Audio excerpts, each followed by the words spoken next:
Yeah, it was a disaster, man. Those two deals took forever, and But were they easy to find? Was there any kind of marketing? Did you take anything you learned, or were you just like one MLS is like, all right, I'm buying houses, put these two under contract? he had already known about those two. Got so it. I didn't do any marketing. I didn't know. So the homes after that I did, and bought like a group of 4 or 5 rental houses that this guy was selling, and those were the Section 8 ones that were also the disasters. So it's kind of like disaster on the first 2 and disaster on the next several as well. So how long did this go on with him? Well, with the partner, eventually I fired him out of there.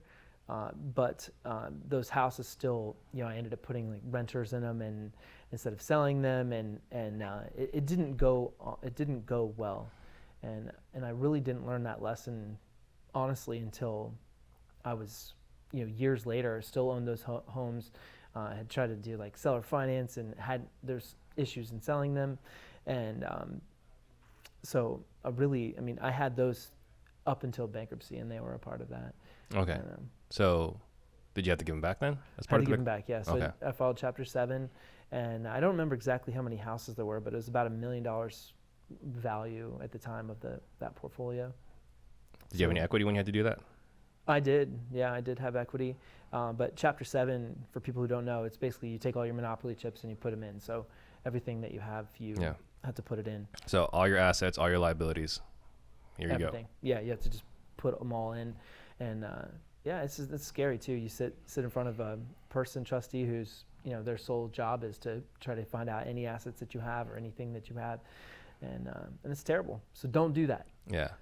So you're, you got it's like a receiver, like the trustee?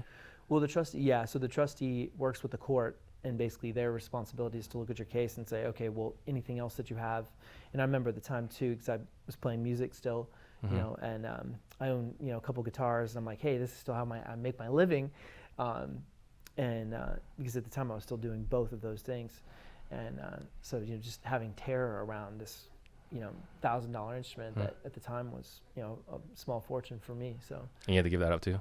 I did not, thankfully. I was able to keep those, but, I just remember, sitting there and being in a space of like, how did I create this?